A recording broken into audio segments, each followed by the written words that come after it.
Alright, I'm going to be adding some streamers to the website and to the YouTube channel, so I thought I'd start off with some of the most popular, and so we're going to tie a Clouser Minnow today. So I've got a size 8 streamer hook, and I'm going to use 70 white thread. I'm just going to get started about the 2/3 or the 3/4 mark of my hook shank, and I'm just going to lay down a thread base. I'm going to be attaching some dumbbell eyes to this and using Zap-A-Gap to hold everything in place, and so I want to have a little bit of thread down so that it has something to adhere to. So now I'll take my dumbbell eye, and I'm going to use one that has a front flat face here because I'm going to add some 4mm realistic eyes to it. You can buy these with the eyes already in. This is what I have here, and so that's what I'll tie in with. So to add the dumbbells, I'm just going to set this right on top of the hook shank. I'm going to take a couple of wraps just so it doesn't move, and then I can start to secure it with my thread, and you can kind of position it as you go.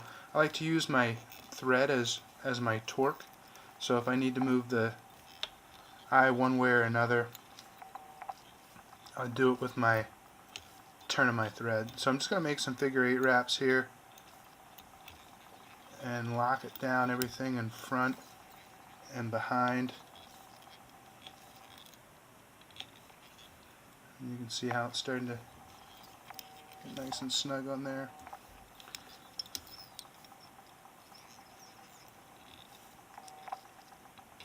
Alright, and then when I feel like it's not going to go anywhere, I'm going to get my Zap-A-Gap. I'm just going to take a drop on top and maybe a drop underneath. Don't need a whole lot of this stuff.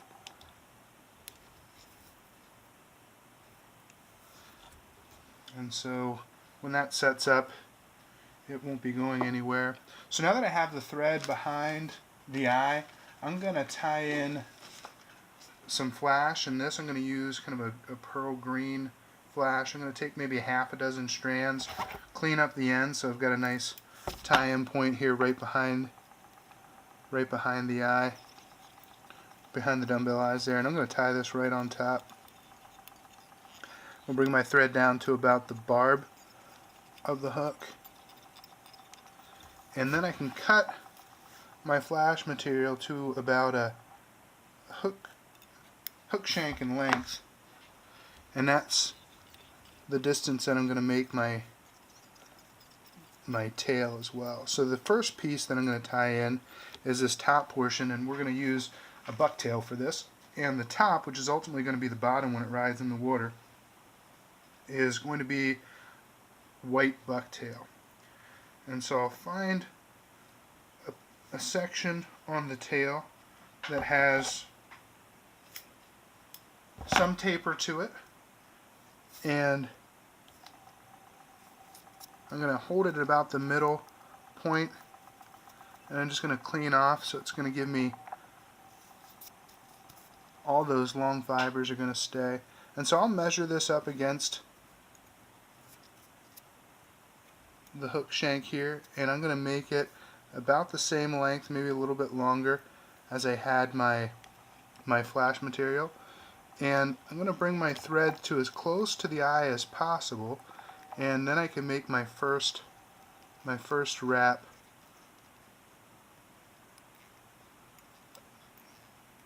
right in front of the eye. And I'll take a couple wraps closer to the eye of the hook, and then I'll make a couple of wraps behind the back of the eye. And now I'm going to start to make my turns back on the shank, and I'm going to do that holding everything right on top, and I'm taking my thread at about a 45-degree angle, so ultimately when it's done it's going to look like it has some X's on the back of it. And then I'll bring my thread back up to the front, and at this point then I can clean up all of this material, and I want to take it at an angled cut, and I'll clean it up as much as I can.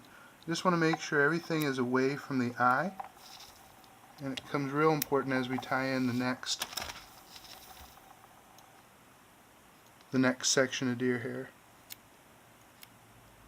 So I'm just cleaning up around the eye, and then I can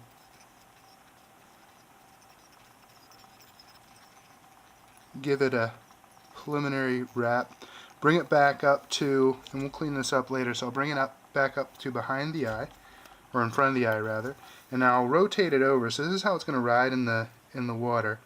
And I'm going to take another section of bucktail, and this is going to be an olive or a chartreuse, and I'm going to take a section that's roughly the same thickness and have the same sort of qualities to it in terms of taper, and I'll take that off the hide.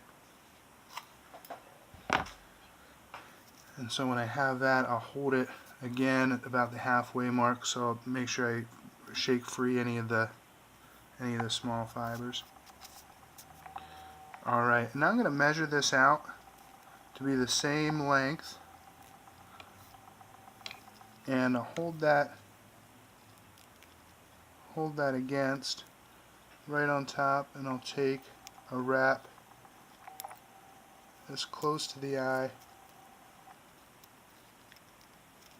the dumbbell eyes, as I can. And so I'm just getting that nice and wrapped in there, and I'm going to take then my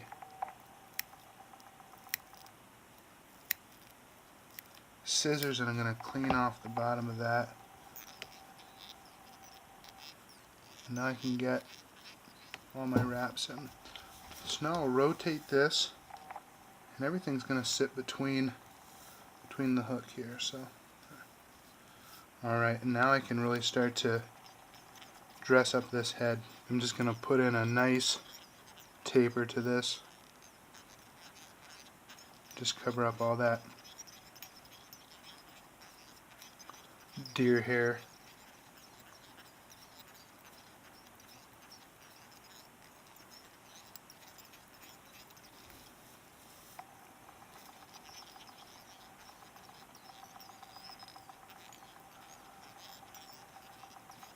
Alright, once I'm happy with that, I'm going to just take my whip finish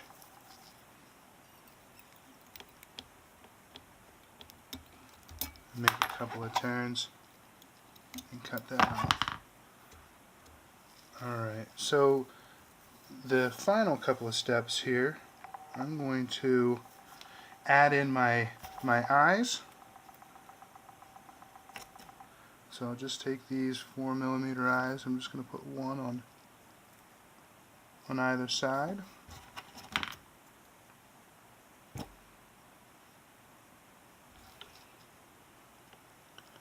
Just make it look more realistic.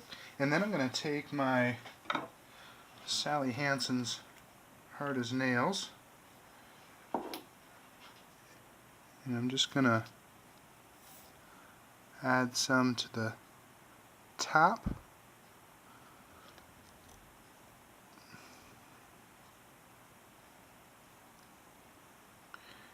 And this will help keep those eyes in place as well.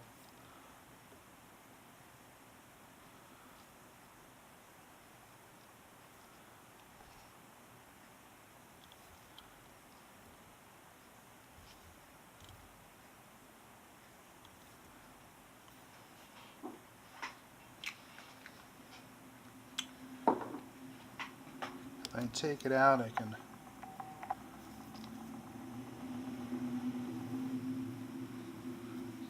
position then that bucktail right between the hook, how it'll ride.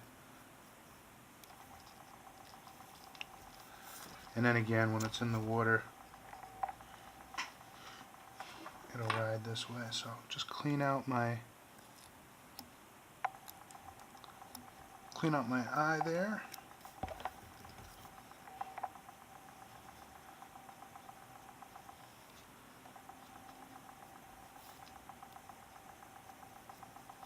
Like I said, this is a great pattern, and it is a Clouser Minnow.